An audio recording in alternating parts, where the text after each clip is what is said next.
त्वयि विहरणलोले बालजालैः प्रलम्ब प्रमदनसविलम्बे धेनवः स्वैरचाराः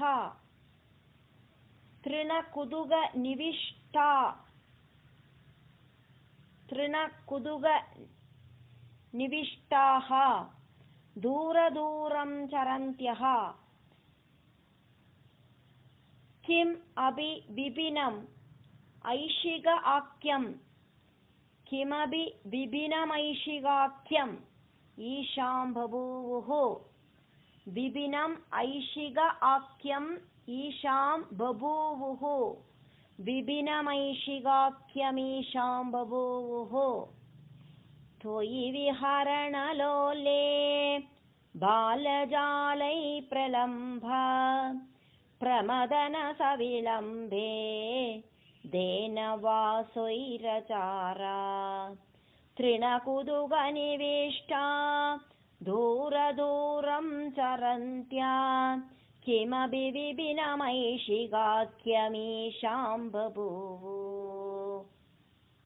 अनधिगत निदाग क्रौर्य वृन्दावनान्ताद्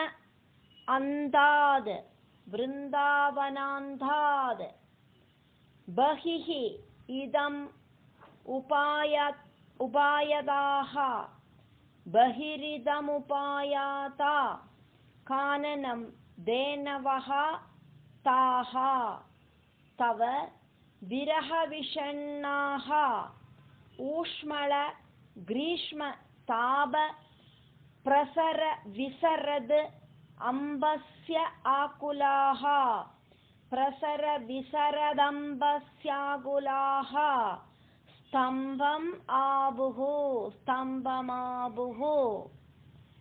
अनधिगतनिदागक्रौर्यवृन्दावनान्ताद् बहिरिदमुभयाता काननं धेनवस्ता तव विरहविषण्णा ऊष्मळग्रीष्मताप प्रसर विसरदम्बस्याकुला स्तम्भमाभू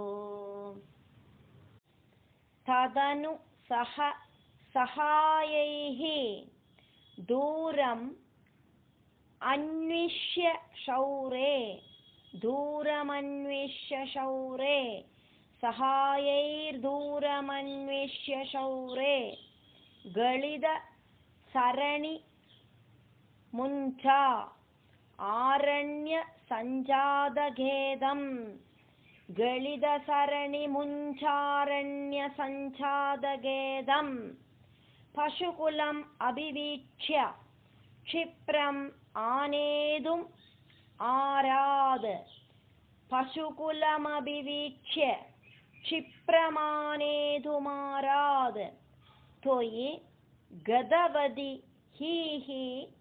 सर्वतः अग्निः जजृम्भे सर्वतोऽग्निर्जजृम्भे तदनु सहाये दूरमन्विष्य शौरे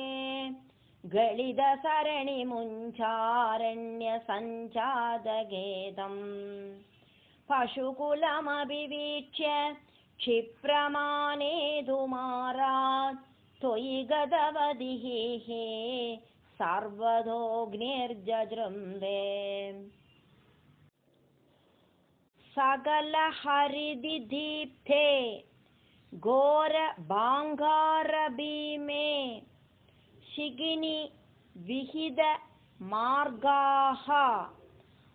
अर्धदग्धाः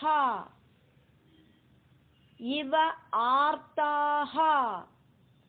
अर्धदग्धा इवार्ताः आहः भुवनबन्धो पाहि पाहि इति सर्वे पाहि पाहि इति सर्वे शरणम् उपगताः त्वां तापहर्तारमेकं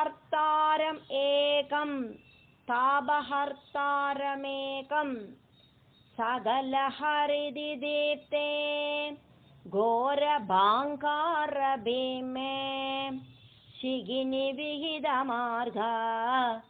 अर्धदग्धा इवार्थ अहह भुवनबन्धो पाहि पाहीति सर्वे शरणमुपगतास्त्वां तापहर्तारमेकम्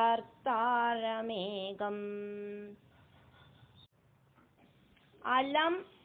अलम् अधिभीत्य अलमलमधिभीत्य सर्वतः मीलयध्वं दृशम् इति दृशमिति तव वाचा मीलित अक्षेषु तेषु मीलित अक्षेषु तेषु मीलिताक्षेषु तेषु क्व नु दवदहनः असौ दवदहनोऽसौ कुत्र मुञ्चाडवी सा सबदि ववृदिरे ते हन्त भाण्डीरदेशे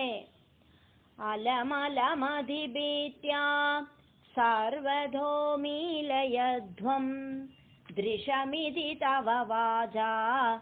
मीलितक्षेषु तेषु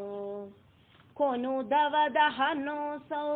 कुत्र मुञ्चाडवी सा सबदि ववृदिरे ते हन्त भाण्डीरदेशे जय जय तव माया का इयम् ईश इति केयमीशेदि तेषां नुदिभिः उदितः सः नुदिभिरुदितः सो बद्धनानाविलासः पुनः अभिविभिनान्दे पुनरभिविभिनान्दे प्राजरः पाडलादिः प्रसवनिगरमात्र ग्राह्य गर्मानुभावे प्रसवनिगरमात्र ग्राह्य गर्मानुभावे जय जय तव माया केयमीशेदि तेषां नुदिभिरुदितः सो बद्धनानाविलासा पुनरभिविभिनान्दे प्राजरपाडलादि प्रसवनिकरमात्र ग्राह्य गर्मानुभावे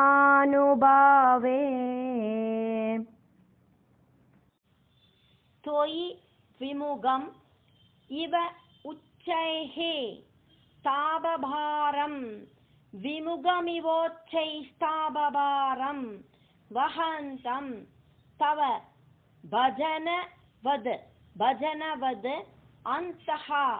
पङ्गम् उच्चोषयन्तं भजनवदन्तपङ्गमुच्चोषयन्तं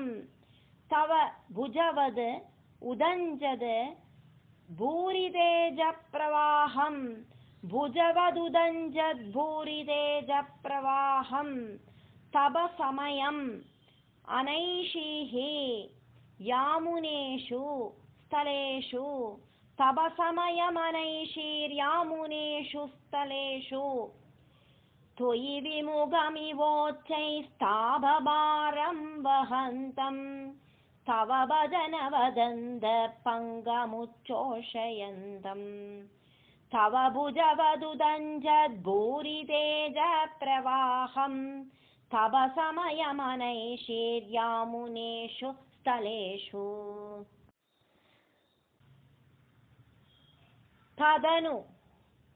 जलदजालैः त्वद् वपुः तुल्यभाभिः विकसद् अमलविद्युत् पीतवासो विलासैः सकलभुवनभाजां हर्षदां हर्षवेलां क्षितिधरकुहरेषु स्वैरवासी व्यनैषीः तदनु जलदजालै त्वद्वपुस्तुल्यभावेर्विगसदमलविद्युत् पीदवासो विलासै सकलभुवनभाजां हर्षदां वर्षवेलां क्षितिधरकुहरेषु स्वैरवासी व्यनैषी। कुहरतलनिविष्टं त्वां गरिष्ठं गिरीन्द्रः शिगिकुलनवकेकाकागुभिः स्तोत्रकारी स्फुटकुडजकदम्ब स्तोमपुष्पाञ्जलिं च प्रविददद् अनुभेजे देवगोवर्धनः असौ प्रविदधनुभेजे देवगोवर्धनोऽसौ। कुहरतलनिविष्टं त्वां गरिष्ठं गिरीन्द्रा शिगिकुलनवकेका कागुभिस्तोत्रकारे स्फुटकुडजकदम्ब स्तोमपुष्पाञ्जलिं च प्रविददनुभेजे देवगोवर्धनोऽसौ। अद शरदमुपेतां तां भवद्भक्तचेदो विमलसलिलपुरां मानयन् काननेषु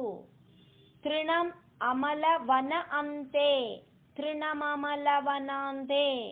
चारु सञ्चारयन् गाः पवनपुरपते त्वं देहि मे देहसौख्यम्। अद शरदमुपेतां तां भवद्भक्तचेदो विमलसलिलपुरां मानयन् काननेषु तृणममलवनान्ते चारु सञ्चारयन् गा पवनपुरपदे त्वं देहि मे देहसौख्यम्।